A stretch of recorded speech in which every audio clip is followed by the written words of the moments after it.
We are live. Happy Tuesday, a rare Tuesday live stream. Um, Made it through the weekend. Everybody's good. I am old new dude. He is. Richard York, Asher's two-born son. This is the Clash of Kings, John 5, Yes. and as I've stated in the comment section, the only way to win is to cheat, or to win for sure is to cheat. So uh, I forgot I had my headphone in. All right. Well, if you watch any of these, you know we start with the brains of the operation, which is Richard. He will say what he saw in the chapter, and then I'll jump in with my stupid stuff. So take it away, Richard. Thank you, sir. Mhm. Clash 43, John 5. The Lord Commander wants John. All right. The call came drifting through the black of night. John pushed himself onto an elbow, his hand reaching for Longclaw by force of habit as the camp began to stir. The horn that wakes the sleepers, he thought. That's one, Richard, and it's the truth. Yep. So how did John get in the habit of reaching for his new magic Palestone sword? I'm genuinely not sure about that. It's kind of interesting that he's hit the like button, friends. Sounds good. Anyway, I think it's interesting that he's now in the habit of reaching for a long claw. um, I would assume the encounter with the whites uh, have just made it a habit to make sure that he's always armed, even though Yeah, it could be. That makes sense. sword did him It's no become good his with the habit ever whites. since that. Yeah. Yeah, he made that his habit ever since that night. That makes sense. Um, and for more on the Palestone sword, see Triplet Guys episodes 1, 2, and 7. Anyway. The long, low note lingered at the edge, and there's going to be a whole lot of Triplet Targaryen references in this chapter. The long, low note lingered at the edge of hearing. The sentries at the ring wall stood still in their footsteps, breath frosting and heads turned toward the west. As the sound of the horn faded, even the wind ceased to blow. Men rolled from their blankets and reached for spears and sword belts, moving quietly, listening. Horse whickered and was hushed. For a heartbeat, it seemed as if the whole forest were holding its breath. The brothers of the Night's Watch waited for a second blast, praying they should not hear it, fearing that they would. Does that count as two? Everyone take a shot. Oh, Well, you're I not going got a to question. survive this chapter. If you say 1, 2, and 7, does that count as three? Because you're Nah. talking about three different videos. Yeah, but that's just all John. Okay. Yeah, because I brought up the Palestone sword at the end because it had just come up in a gray area podcast. Okay. Um, this does seem like a significant negative side effect of this system that everybody has to kind of stop and wait to see what happens. Yeah. Anyway, But it puts well, everybody on their toes from the very yeah, first one. So, I mean, it yeah, that's kind of interesting, right? It makes you listen, and it kind of makes you get ready. Um, so yeah, whether you really needed to be doing that for just Rangers arriving, I don't know. yeah.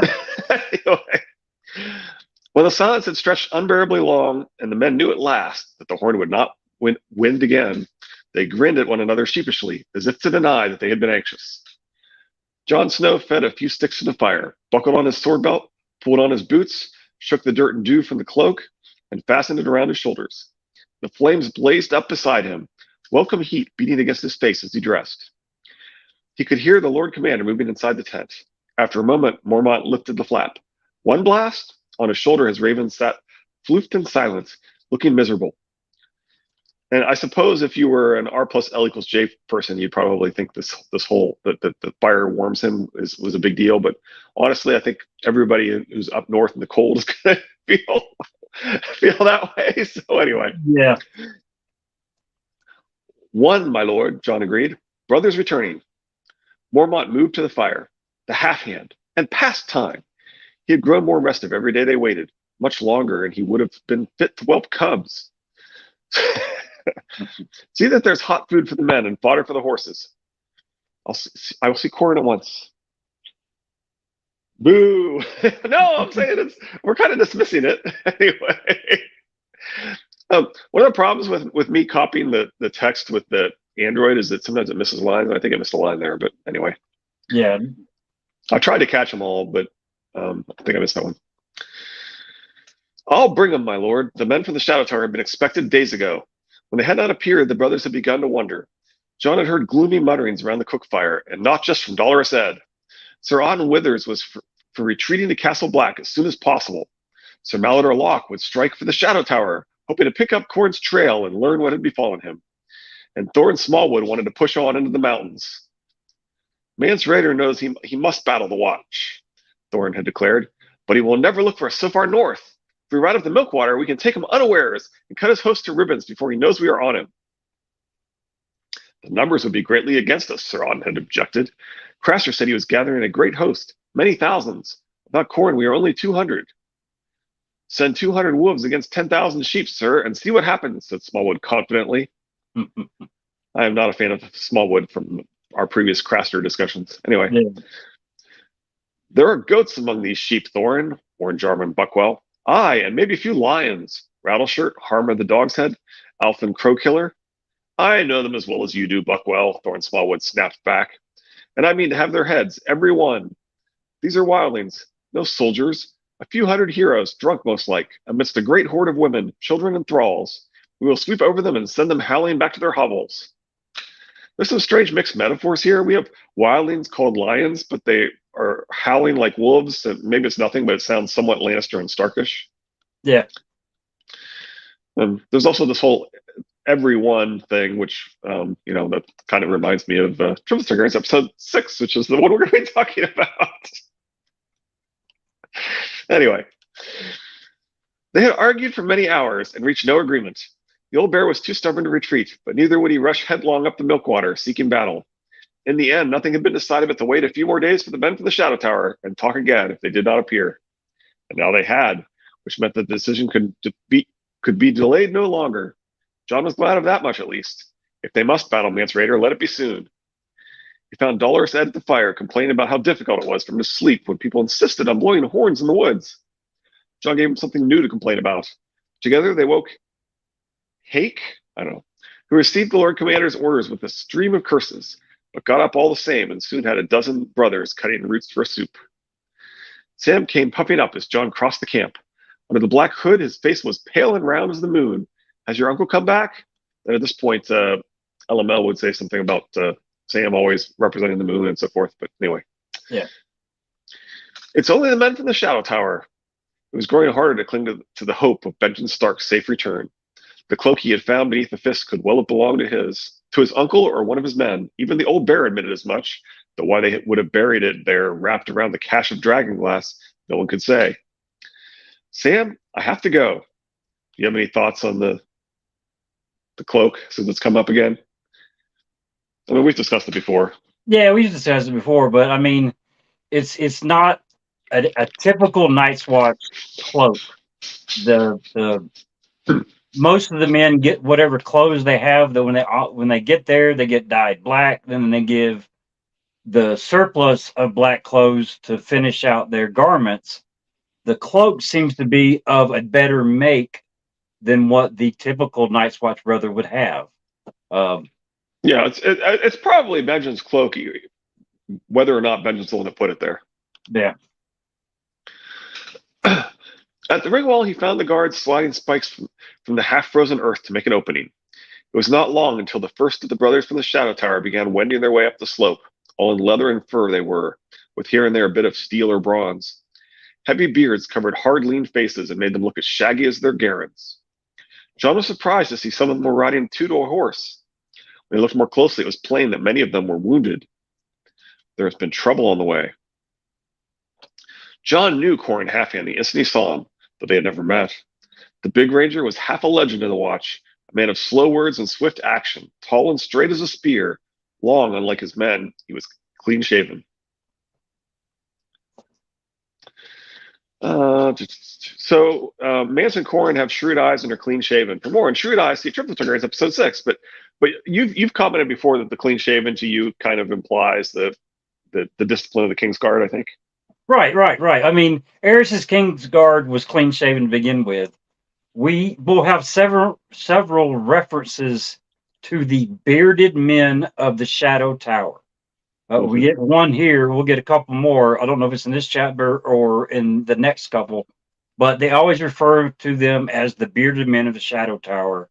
And both Mance and Corn were both at the Shadow Tower. Hey, Sir Dave. Um, but they chose, they stand out against the regular men at the Shadow Tower. Like they don't Right. belong Right. with the regular men at the Shadow Tower. So, yeah, I mean, I'm all for uh, uh, Gerald Hightower as Corn, Yeah, and I and am now. I wish I had kind of committed to that when I was doing the episode 6, as we said. But the thing is, it's yeah, it's so we get the multiple, including one in this chapter, the Lord references, right? And so the fact that would give him the Lord Commander, the straightforward version of Ulmer of the Kingswood having hit he specifically says the Kingsguard he hit was the Lord Commander, right. um, and so it's possible he would actually know that, right? No way I run around without face fur at the wall. That Yeah, could you be ain't why lying. they're all bearded. That would make Yeah. sense. But I Yep, that mean, would make sense. even the description of him, he's a big ranger, which everybody was like, Tormund gives you symbolism, and calling him the White Bull would make sense. But I mean, you have a big ranger, um, Yeah, and then I think it was the Valonqar or somebody else pointed out the White Bull might be in reference to his temperament or um, or it could be an bullheaded or ironic name too, right? It could yeah, be that yeah, he yeah, is skinny as a spear. I mean, yeah, notice that most of the ironic names are Night's Watchmen, yeah. right? Right. So Giant, Small Paul, right? So it would kind of make sense that it could be an ironic name, that it could be he's so skinny that Right, they're right. calling Oh, him the the White Bull. Valonqar pointed that out too. That they could be being smarty with their Yep. words. Yep. His hair fell from beneath his helm in a heavy braid touched with hoarfrost, and the blacks he wore were so faded they might have been grays. Grays, like half the black cloak of the Night's Watch and half the white cloak of the King's Guard. There you go. Only thumb and forefinger remained on the hand that held the reins. The other fingers had been sheared off, catching a wildling's axe that would otherwise have split his skull. Perhaps, although the White Bull took an arrow to the hand from Ulmer, and there are certainly reasons to believe that the backstory of Corin is false, including in this specific chapter. Yeah. It was told that he had thrust his maimed fist into the face of the axeman so the blood spurted into his eyes and slew him while he was blind. Since that day, the wildlings beyond the wall had known no foe more implacable. This also has a certain Dagmar, uh, Dagmar Cleftjaw kind of thing to it too, right? Yeah. Jon hailed him. Lord Commander Mormont would see you at once. I'll show you to his tent. Corin swung down from his saddle. My men are hungry and our horses require tending. They'll all be seen to. The ranger gave his horse into the care of one of his men and followed. You are Jon Snow. You have your father's look. Did you know him, my lord? I am no lordling, only a brother of the Night's Watch. I knew Lord Eddard, yes, and his father before him. For some reason, Jon calls Corin my lord twice. From Game John 4. Pip had traveled the 7 kingdoms with the Mummers troop and bragged that he could tell what you were and where you'd been born just from the sound of your voice.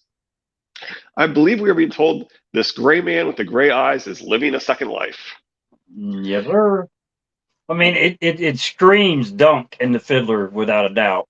And I don't know which came out first. Uh, which with George, it doesn't matter. He'll give clues before something happens, or he'll This give this one, I think clues this one came after. out first, but yeah, he's going to tie them together anyway. Yeah, yeah, yeah. Jon had to hurry his steps to keep up with Corin's long strides. Lord Rickard died before I was born. He was a friend of the Watch. Corin glanced behind. It is said that a direwolf runs with you. Ghost should be back by dawn. He hunts at night. They found Dolorous Ed frying a rasher of bacon and boiling a dozen eggs in a kettle over the old bear's cook fire. Mormont sat in his wooden leather camp chair. I'd begun to fear for you. Did you meet with trouble? We met with Alfin. Darn it. Looks like I'm missing something here. and sent him to scout along the wall, and we chanced on him returning. Corin removed his helm. Alphen will trouble the realm no longer, but some of his company escaped us. We hunted down as many as we could, but it may be that a few will win back to the mountains. And the cost? 4 brothers dead, a dozen wounded, third as many as the foe, and we took captives. One died quickly from his wounds, but the other lived long enough to be questioned. Best talk of this inside. Jon will fetch you a horn of ale. Would you prefer hot spiced wine? Boiled water will suffice, an egg and a bite of bacon. As you wish. If this were the Princess Bride, I'd say Mormont was in love. It's June, so happy Pride Month. Mormont lifted the flap of the tent, and Corin half-hand stooped and stepped through. Ed stood over the kettle, swishing the eggs about with a spoon. I envy those eggs, he said. Could do with a bit of boiling about now. If the kettle were larger, I might jump in. Though it's sooner it were in wine than water. There are worse ways to die than warm and drunk. I knew a brother drowned himself in wine once. It was a poor vintage, though. His corpse did not improve it. You Yeah. drank the wine? At the beginning of that, you got another reference to how tall Corin is. The Mormont lifted the flap of the tent, and Corin Stooped and stepped through. Yep. To step through. So you got to stop and think. Even if he's skinny as a spear, when armed in the armor of a Kingsguard, could be. He's going to look even bigger. And you look at an extremely tall person, and then looking bigger. I mean, the White Bull. Yeah, could be. And Toodles has his take on the Kingsguard, and I think he writes up specifically that that Corin is a spear name, and then somehow he thinks that it leads to leader. I don't know how he gets there, but I never quite followed. Had found the same thing. I never quite followed the logic of why that would be the leader, but yeah. Anyway. Well, this is what I'll do at the beginning of the year when I get my Kingsguard armor for the next Ice and Fire Con. I'll take a picture before the armor's put on, and a picture after the armor's put on, and we see how much larger I look. Okay. That's a dig at Chris the Crow, because he wants to make the armor out of foam. I want the armor out of metal, so we keep going back and forth on it. So, all right. You drank the wine? It's an awful thing to find a brother dead. You'd have need of a drink as well, Lord Snow. Ed stirred the kettle and added a pinch more nutmeg. So Aemon and rum doesn't make much sense, wasting alcohol. So maybe it's just a callback to this corpse and wine. I don't know. Preston was actually just talking about that recently on one of his live streams. Is that it doesn't make any sense. He says he's in rum, but you could put the rum in something that's something else and fill it with seawater, and he'd be in brine. Gerald means spear ruler. It really counts. Oh, okay. Oh, it's the other way around. It's that the Gerald name gets you to spear. Gerald meaning spear, and therefore, okay, yeah, I'll buy that. Yeah, that does make a lot of sense. Eva Foam is cosplayer's best friend. Really light too. Okay, that makes sense. Metal. Restless, Jon squatted by the fire and poked at it with a stick. He could hear the old bear's voice inside the tent, punctuated by the raven's squawks and Corin Halfhand's quieter tones, but he could not make out the words. Alphen Crowkiller dead, that's good. He was one of the bloodiest of the wildling raiders, taking his name from the black brothers he'd slain. So why does Corin sound grave after such a victory? Well, for one thing, Corin believes wildlings are just people and not the true enemy. Jon had hoped that the arrival of men from the Shadow Tower would lift the spirits of the camp. Only last night he was coming back through the dark from a piss when he heard 5 or 6 men talking in low voices around the embers of a fire. When he heard Chet muttering that it was past time they turned back, Jon stopped to listen. It's an old man's folly, this ranging, he heard. We'll find nothing but our graves in them mountains. There's giants in the Frostfangs, and wargs, and worse things, said Lark the Sisterman. I'll not be going there, I promise you. The old bear's not like to give you a choice. Might be we won't give him one, said Chet. Just then, one of the dogs had raised his head and growled, and he had to move away quickly before he was seen. I was not meant to hear that, he thought. He considered taking the tale to Mormont, but he could not bring himself to inform on his brothers, even brothers such as Chet and the Sisterman. It was just empty talk, he told himself. They are cold and afraid. We all are. It was hard waiting here, perched on the stony summit above the forest, wondering what the morrow might bring. The enemy is always the most fearsome. So I'm usually skeptical of see something, say something, but this is an exception. Yeah, but I mean, uh, being in the Navy, rats or uh, tattletales are not looked on very kindly at all. Um, we were even warned about it in A school, interior communication electrician. We did it out in San Diego. Some of the guys, some of the instructors, informed us that tattletaling is not generally is extremely frowned upon, and people have been injured after being a tattletale. So to be careful how we interacted, because we would be new to the boat, new to the ship, wherever we were Yeah, I going. mean, it always Um, depends on what's if the person is actually causing harm to someone else, then it's not really tattletailing, right? Tattletailing is what's not really any of your business what they're doing. yeah, But in this case, I don't know that it's not his business. Anyway, yeah. John slid his new dagger from its sheath and studied the flames as they played against the shiny black glass. Sounds like John is looking for the future, studying the flames. Don't be a blue falcon, aka buddy fucker. Okay. Yeah, buddy's only half the word. He had fashioned the wooden hilt himself and wound hempen twine around it to make a grip. Ugly, but it served. Dolores had opined that glass knives were about as useful as nipples on a knight's breastplate, but John was not so certain. The dragon glass blade was sharper than steel, albeit far more brittle. So I've heard theories that nipples on a breastplate will actually matter, specifically with Jorah Mormont. We'll have to keep our eyes open in winds. Words are wind. It must have been buried for a reason. He had made a dagger for Gren as well, and another for the Lord Commander. The war horn he had given to Sam. On closer examination, the horn had proved cracked, and even after he had cleaned all the dirt out, John had been unable to get any sound from it. The rim was chipped as well, but Sam liked old things, even worthless old things. Make a drinking horn out of it, John told him, and every time you take a drink, you remember how you ranged beyond the wall, all the way to the fist of the first man. He gave Sam a spearhead and a dozen arrowheads as well, passed the rest out among his other friends for luck.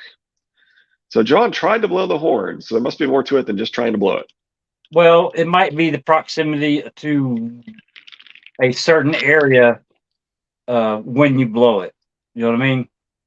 All right. If it's to be Yeah, blown it might north of have the to be at a wall, specific location right? Well, or if it's while a north blood of the sacrifice is wall, taking place or something.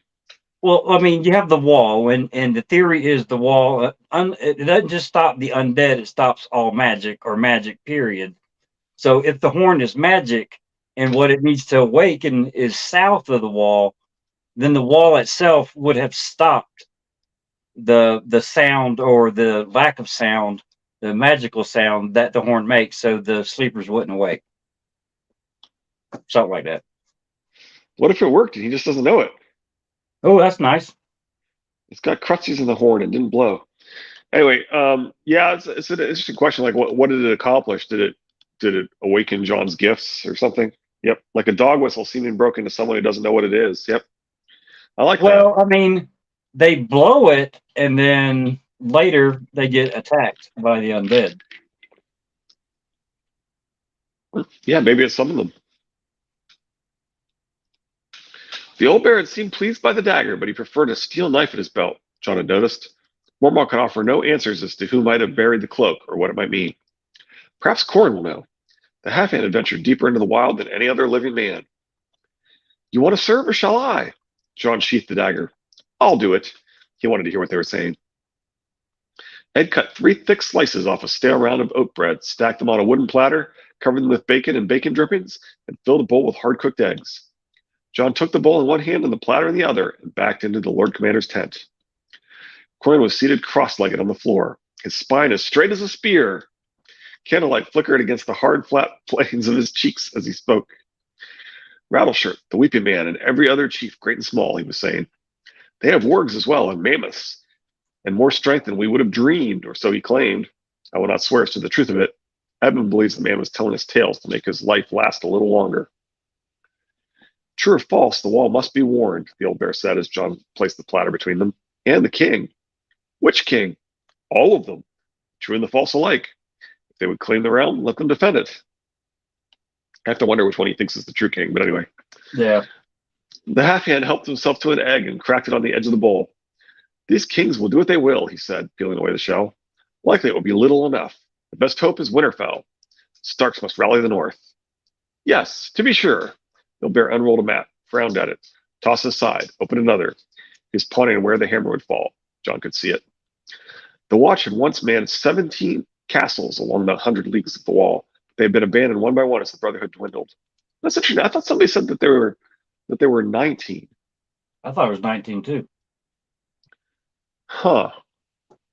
Anyway, only 3 were now garrisoned, a fact that Mance Rayder knew as well as they did. Sir Alistair Thorne will bring back fresh levies from King's Landing, we can hope.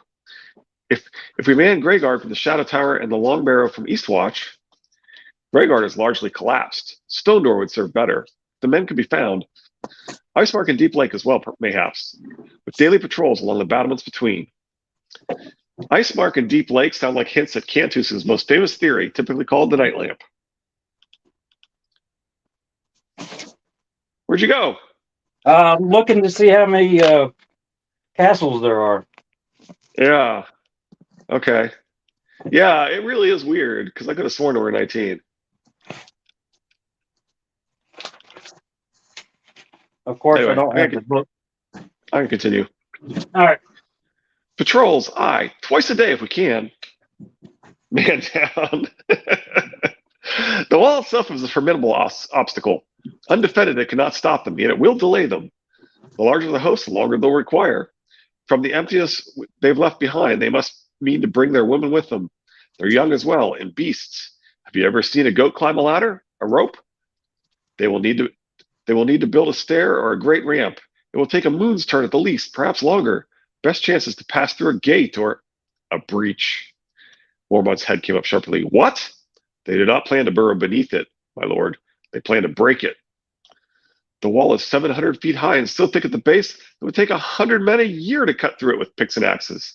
Even so, Mormont plucked his beard, frowning. How? How else? Sorcery. Corin bit the egg in half. Why else would Mance choose to gather his strength in the frost fangs? Bleak and hard they are, and a long, weary march from the wall. I'd hoped he chose the mountains to hide his muster from the eyes of my rangers. Perhaps, said Corin, finishing the egg. But there is more, I think. He is seeking something in the high, cold places. He is searching for something he needs.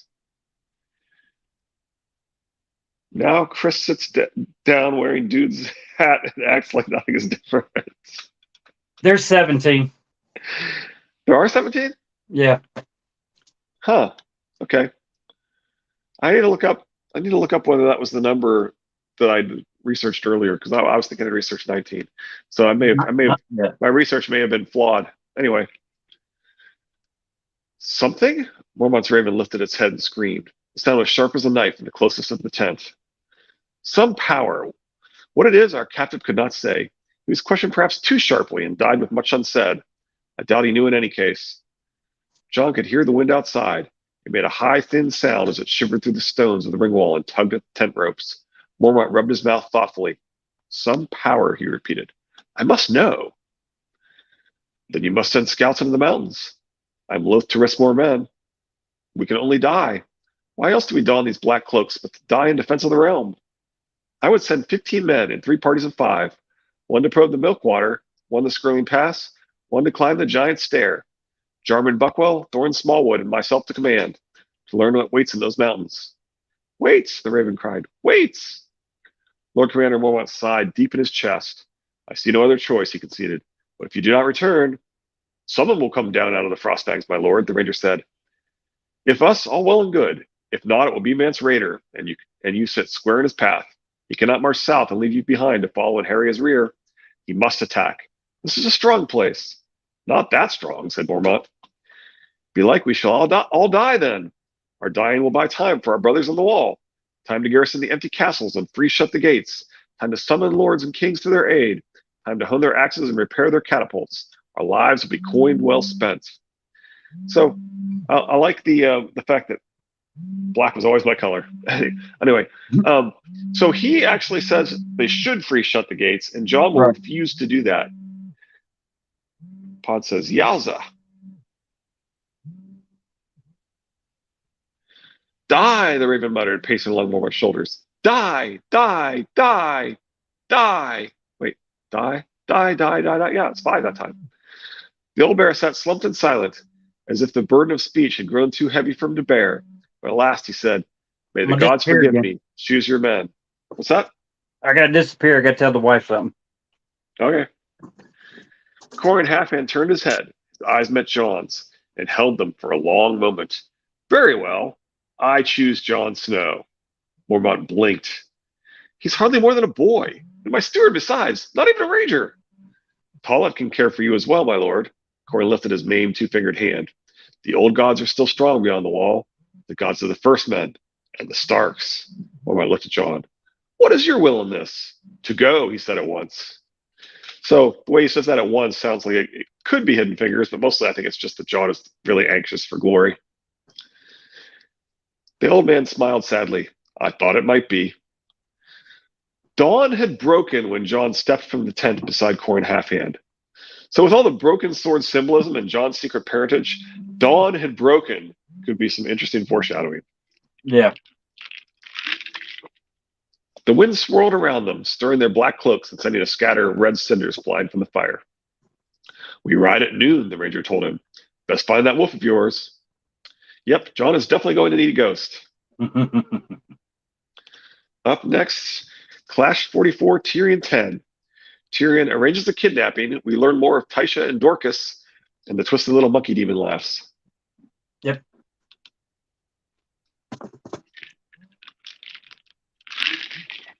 Anyway, did you want to talk about Eldrick Stoneskin? Yeah, I watched that video. Thanks for linking it to me. I loved it. It was a really good video. Yeah, I mean, it's a I'll let you three-parter. It's a throw part out three. I'll let you throw out the premise and what the video is Yeah, about. so he's arguing that the symbolism of the stories keep implying that the essentially that the Night's Watch weren't just LML's green zombies, but that they actually had stone skin. And so he theorizes that, in fact, the earliest Starks in the crypts that have been sealed off are actually, the original Kings of Winter. That those are basically the original Night Watch, what LML would call the Green Zombies, but Mm-hmm. that they are stone skin um, Green Zombies still waiting, Mm-hmm. and certainly LML has argued that the symbolism seems to point as if Jon is going to somehow lead the old kings out of the crypts and that they're going to become animated and so forth. So you Right. see all this. So lots of people have commented that you see all this implication of the Stark kings coming to life, Mm-hmm. um, and he's arguing that that's actually what they always were, was these um, stone beings that came to life. Yeah. I, So I liked it. yeah, it's interesting. Well, I mean, He finds a lot just of he finds a lot to compare it to. Now, one of the dangers, of course, is always that is George really going to turn the symbolism into literal? But it seems like he usually does. Like yeah.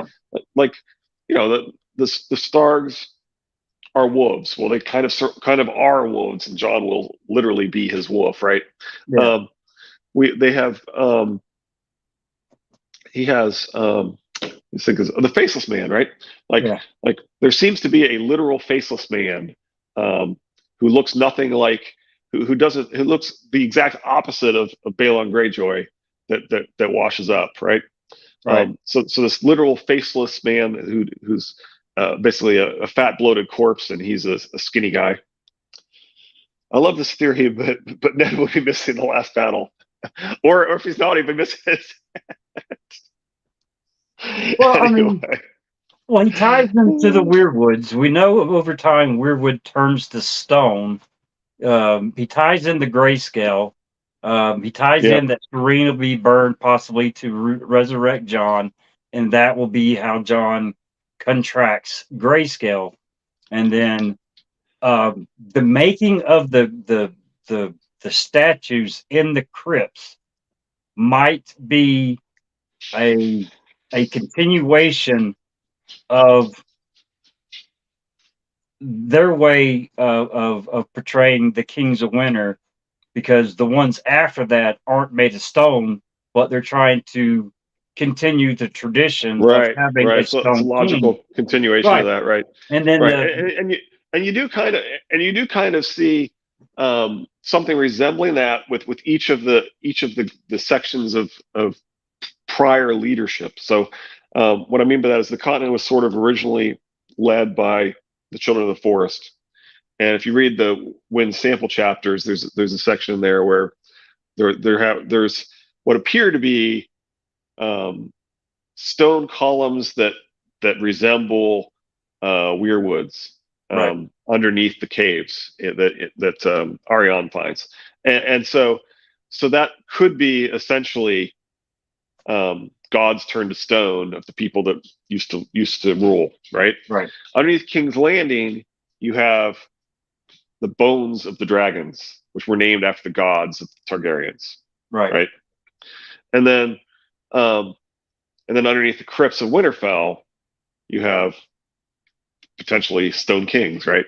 right. So anyway, it's just a thought that in a way Yeah. that they're sort of like God kings. Some of these kings seem to be mythological, Well, I border mean, he on brings in godlike. House Royce, and their house words are "We remember," Remember, and they put runes on their bronze armor.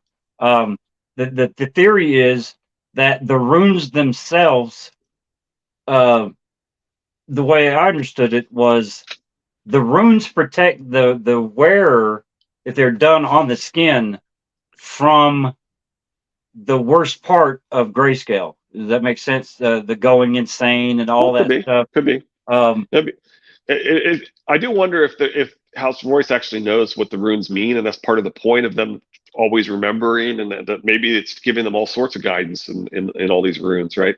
yeah. They may literally be remembering because they're literally writing down some of the most important things about the history and carrying that on in their armors and stuff. Well, I mean, stop and think about it. Their lord that fights in melees and all this stuff is wearing bronze armor, not steel, but bronze armor. So, I mean, there's got to Yeah, be and something to those I've always runes thought that making. part of the point of Winterfell having this great library that impresses Tyrion is that in fact the North remembers, right? Yeah, That library probably contained a lot of. I mean, some of it's burned, but a lot of it may have contained a lot of the key information that people needed to know, yeah. and that Well, I've always said that with Ned being fostered in the Erie, that there was a lot of things that the next Lord after Lord Rickon of Winterfell needed to know. Brandon was told all these things. Ned wasn't, because he wasn't there, and he was the spare. but obviously So over thousands of years that's going to happen, and that's why you have to write it down, and that's why you have to have a good library. right, right, Right? right. And Well, I Charles mean, says, among other things, that the reason a Stark has to be in Winterfell is to keep adding to the army. And it might be that you need a Stark to be able to wake them when they're needed, and that part of the point is that the Starks have to be in charge so that they'll be able to wake the army, and the army of stone to fight against the army of the dead, right? well, I mean, you got a Stark body, and preferably not one that's just bones like Ned, but you have the dead King of Winter, the dead Lord of Winterfell, put in this crypt. There's the theory that the weirwood roots can get into that crypt, and Oh yeah. what's the possibility of a live tree that eventually turns to stone? What if they can Okay. turn that body into stone, or give No, it and that makes a lot of that sense. stone They become one with the tree, and then the tree turns turns into into stone. stone? Yeah, Yeah. that makes sense. That makes sense. And then also, it was something he was the last one of the last ones he was talking about was the Titan of Bravos. Uh, um, I had theorized and speculated to the camera. Um, are we sure that Littlefinger is the bad guy? He had his family sigil is the Titan of Bravos. The Bravos Titan raises up, walks out, defends Bravos. It has the Um, broken sword of the last right, hero, right, right. basically. So it seems to Um, be a statue to the last hero. right. He's also made of stone. I mean, And their um, legend is that this last hero will come again, basically, that this yeah. will come from stone, will wake up, and will fight again. So my thinking on this, I mean, I do not like anything Littlefinger does. I'm not on the Not advocating for bandwagon for Littlefinger. Littlefinger for president or anything. It's just that after watching TV and all that kind of stuff, reading books, all that stuff, do I think that George R. R. Martin is going to blatantly give us? Okay, Don't make me come over there, Lizzie yeah. says. Well, I mean, do I think George R. R. Martin is going to blatantly give us such a bad guy to root against this whole time for him to actually be a bad guy? That is my only question. What is George's motivation for giving us that bad guy to all hate, to all root against, to all? I mean, I Yeah, can't stand. I am concerned that the last Danny chapter we read, there were multiple times when it was basically saying Danny's going to go insane. The words were practically on the page saying that, right? And Yeah. and we're told in the first book we're basically told she's King Lear. Um, Mm. and as I was saying, that if you watched Queen Charlotte on Netflix, that like one of the things that they do is they take King Lear out of the library because the point is the point of Queen Charlotte and Bridgerton is that it's about the madness of King George, right? George III was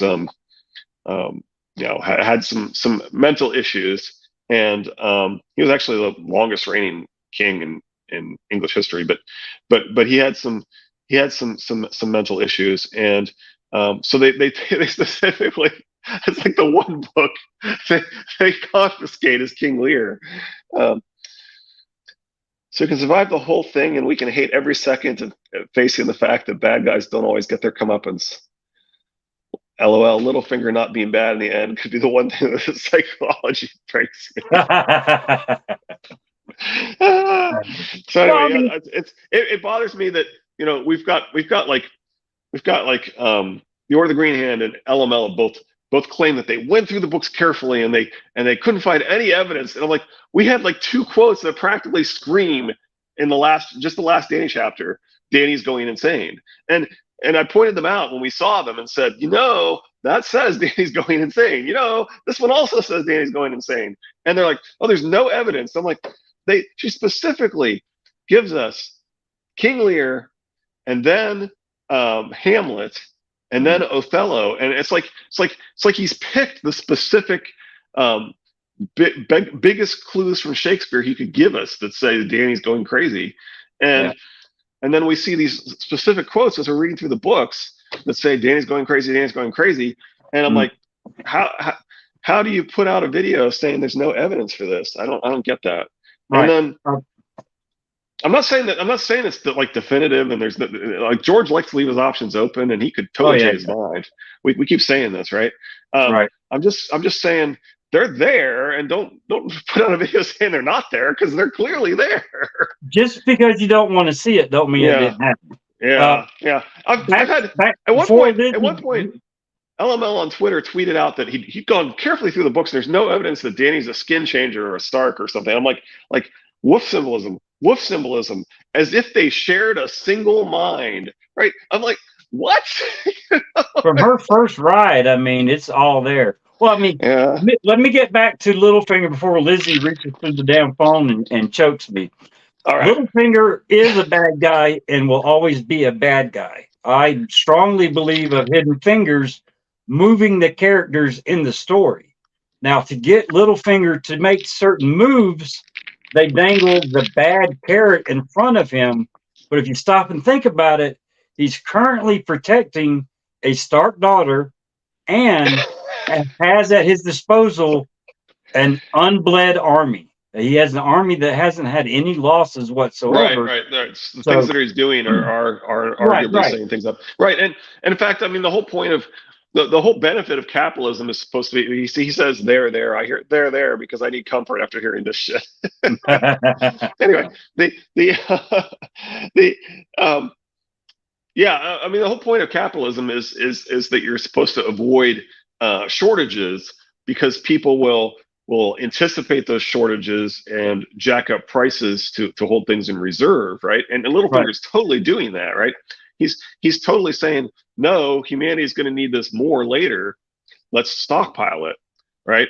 And yes, he's doing it because he's greedy, but that's kind of why that's supposed to be the advantage of capitalism, is that it encourages that Right. type of behavior so that you don't get shortages, right? I'm saying that the person that's pulling his strings is using his greed and dishonesty and his desire for Cat, his desire for Sansa, all I've gone carefully through the books. LOL. Oh, thank the God someone is. Can't imagine going carefully through the books and missing something. Imagine. Right, Lizzie. It's like, and they say it with such confidence. Like, I went through. There's nothing there, and I'm like, really, really. read the next one. Right. The rest of it's just been skimming. Right? But they always put it that way, right? They're like, oh no, we went carefully through, and there's no evidence for this. I'm like, really? There's no evidence for this, really? Well, I mean, that's like I was telling them on chat yesterday where I was waiting on Carter and everything. I've been watching interrogations and all this kind of stuff, and they'll break in and say, well, when the suspect says, I'm being truthfully, or I'm not lying, or anytime that they say that, they're lying. Well, in the same sense, when somebody says that I've been through the books as carefully with a fine-tooth comb, they're just trying to get you to believe the words that are coming out of their mouth. Yeah, right. And yeah, Cliff Notes. and I'm not claiming that they didn't do that. I'm just claiming that you didn't see any evidence of something, when I'm able to point to the King Lear reference. I'm able to, like we said, we stopped twice last Danny chapter and said, that sounds like Danny going insane. That sounds like Danny going insane, right? And I've been through the anyway, books as carefully as possible, and and I'm Ned still never surprised. calls John his son. Well, he Oh calls yeah. John son in the very first Brand chapter, so apparently you didn't go too carefully through the books. Right. Anyway, wait, you guys can read? All right, we've ranted long enough for today. Should we? Yeah. Should we? Oh, dude, shailing Chris Tucker. Anyway, do we need to wrap it What? up, because we're just ranting now. We're just this is these are people, some of the people we most respect. I mean, I'm wearing the green hand shirt, right? I'm not. I mean, I would never have figured out triplet Targaryens without the Order of Green Hand. I've just memorized letters. Anyway, we need to totally respect their analysis. They've contributed amazingly. So is LML. There's Hey, they don't watch our videos. I don't care. I don't know, man. I've often wondered, like right after I put out the Aegon, the episode 3, the Aegon video, he started calling Aegon the Seventh, and I was like, huh. And then after I put out, about the same time as I put out episode 4, he started saying that he believed that Danny might be some other false, but that was because somebody convinced him on Twitter. I saw them convince him on Twitter live. That wasn't from watching my video. I then tweeted at him, "Hey, here's my take on this." But it was literally right after I posted the Aegon the Seventh video that he started saying Aegon is Aegon the Seventh. So I'm not 100% certain that he hasn't occasionally watched some of our stuff. They don't like none of my theories. He's pushed your channel. Yeah. He's pushed your channel a few times. Yeah, but he don't like any of my theories, though. Well, obviously, I mean, he clearly hates this one. So, all right. Oh no, pod. LOL. Anyway. All right. We're not doing tomorrow, but we are doing Friday. Okay. Friday with Clash, Tyrion 10. Tyrion Rangers. Okay. Man, this was quite fun. Actually the second half of this live stream. Yeah. Even though I feel a little guilty about dogging on people that I respect. Dog them, man. Dog them all you want. Like I said, they don't want. Anyway, The truth it's hurts. just claiming that there's nothing there for something is They really questionable in these books because everything's there. they can watch all of our videos thoroughly, and they'll never find anything to say that you did that. Okay. Like reading the books and not seeing them. Oh, I see what you're saying. Yeah. They're listed anyway. If you have to explain a joke, it's not funny. No, that was actually pretty good. It just took me a bit here. Okay. All right, I get it. I get it. All right. Fair Well, enough. I want to thank Lady Thistle, Lizzie, Krista Crow, Charles, Pa. I mean, Valencar. I know you're going to catch it later. Dave Zilla, the girl Nettles. Hey, Sanji. Hey! We all appreciate it. Wow. We will see y'all Wednesday, or not Wednesday, Friday. So y'all take care and have a good one. Bye. You too. Have a good Bye. one, Richard. Bye.